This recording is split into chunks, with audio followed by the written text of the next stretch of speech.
All right, Georgia Tech a winner 76-62 over Coppin State. Head coach Josh Pastor, what enabled you guys to pull away down the stretch? A 16-3 run broke it open down the stretch and got you guys some breathing room on the Eagles. Well, right now, three things got us the win, and two of the three has got to be just an every game out situation where we've got to consistently hold true to who we are in that area. One, we only had 6 turnovers. 4 the first half, 2 the second half. They had 9 second chance points against, or 9 points off our turnovers the first half, none the second half. We've got to value the ball. We talked about it in our pregame. We've talked about it, all the last, few days. So we really took care of the ball. And I said this at the beginning of the year, the two areas of marginal gains that we need to make.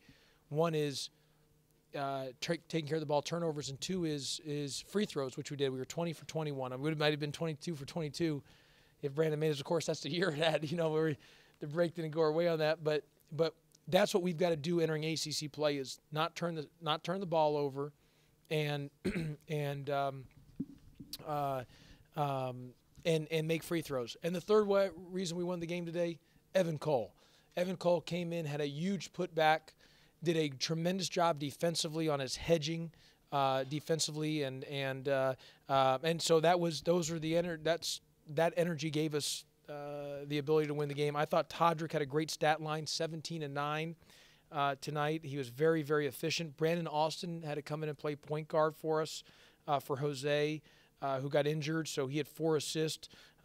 Josh Okogie had some big rebounds. He missed some shots early in the first half, but he came through for us and hit a big 3 in the second half, made his free throws, had some big defensive rebounds. And Ben had a high-level game tonight. Back to his old Ben, 22, 11, and 6. Coppin State was up on you at halftime. They stretched the lead out to 5 in the second half, and they kept on weathering the storm by making some three-pointers, which were very uncharacteristic of them. They were second to last in the country in three-point percentage. They finished this game 12-26, by the way. How do you handle situations like that where you need to convey a message to your team about what they need to do to play better, often in strong terms, but at the same time not doing it in a way that it feeds into any frustration that they might have? Well, part of it is just energy, and I don't know. It's just, I keep saying it's one of those years. I mean, the breaks is not going our way. Like you said, Coppin State comes in one of the worst three-point shooting teams in the country, second to last, and they're hitting the kid Council, number 5, who's from Atlanta, came in shooting, I think, 18%. He was 5 of 28 from 3 the entire year. He goes 5 for 6. Evidently, Coppin State became Golden State tonight. I mean, it was unbelievable. I mean, I'm just, it's just, I've never seen anything like it. What I love, though, is we only took 10 threes. We made 4, so we had 40%, but we didn't live and die by the 3. We executed our offense and really made sure that we moved the ball and did some things. We're much lower in our system number right now. For whatever reason that is, we're not moving it as quick as need to be or getting that one more pass. But, Andy, the good thing is we just got to take care of the ball. I mean, if I could just ask for one thing for the New Year's is to make sure that we just take care of the ball, have single-digit turnovers every game, and make our free throws. We'll be fine if we can do those two things. We were talking to Josh Okogie. He said at halftime he approached you and said, I want the challenge of defending their point guard, Karan Davis. He had 10 points, 5 assists in the first half. He finishes the game with 10 points and 5 assists. Josh's on-ball defense, how did that change the complexion for your team defensively in the second half? I'm glad you mentioned that, and I failed to mention that to the team in the postgame because he came up and said, I want number 10, and he flat-out guarded him. He guarded the heck out of him. He was kicking our butt the first half. Josh came through and really guarded the heck out of him the second half and helped us lead us to a win. How was this a more efficient game for Todrick Jackson? 17 points on just 10 field goal attempts. Also set a new career high with 9 rebounds. Yeah, really proud of Todrick. He came off the bench. I was bringing him off the bench. I'm going to put him back off the bench. So, I just feel for us to give some firepower coming off the bench. He was playing better when he was coming off the bench. So we'll do that. And, and he was good today. He was very efficient. If you look at his numbers his last few games from 2-point range, he's been extremely, extremely effective.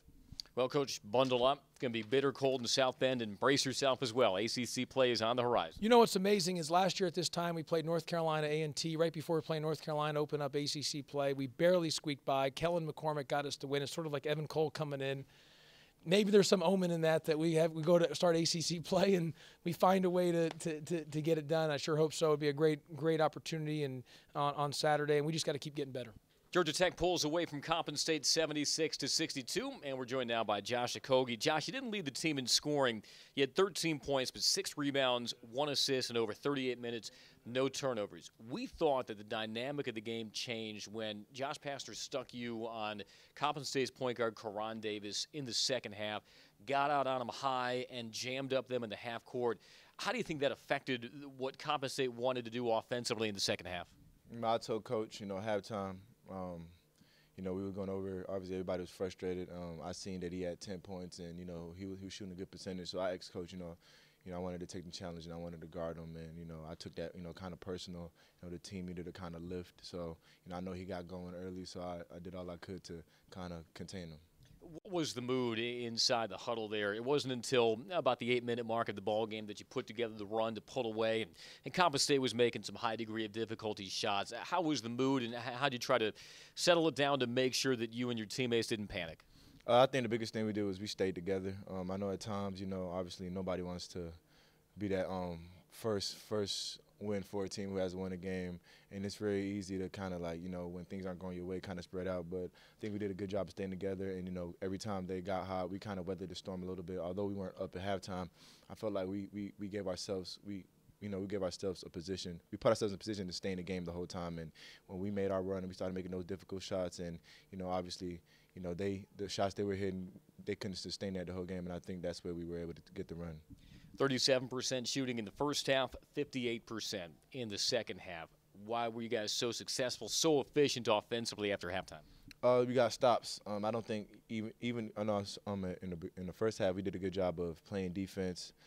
Sometimes, and then they'll hit a tough shot at maybe the 1 second mark, and we weren't able to get a lot of stops in the first half. But I think second half when we started getting stops, we were getting easy buckets in transition. I think that boosted our field goal percentage. And you had to play most of the second half without Jose Alvarado, but yet the offense continued to hum. Who deserves the credit for making sure that ball was moving in the half court? And minus your starting point guard, you still shot at a high rate. Everybody deserves credit. We did a good job these last couple of days of practicing. Everybody knows every position. So, even if Ben comes out or I come out or Tadra comes out, whoever comes out, everybody knows every spot, and we were able to still function as a team. All right, and 38 minutes, no turnovers. That had to feel good after 5 turnovers versus Wright State. How much of that was an emphasis heading into this ball game, valuing the basketball, making sure you didn't give Coppin State anything easy off of turnovers, and you certainly seem to reflect that on the box score. Only 6 turnovers tonight. Oh yeah, most definitely. The last couple of games we didn't do a good job of taking care of the ball. Early on in the season, that's what we pride ourselves on, and we went back to the basics. And obviously, Coach made it. I think we had 6 turnovers in the first half. Coach made it a point to us, look, we can't keep turning the ball over, and we did a good job of taking care of the ball. All right, Josh, congratulations on the win. ACC play is upon us. Here we go. Thanks for joining us. Thank you.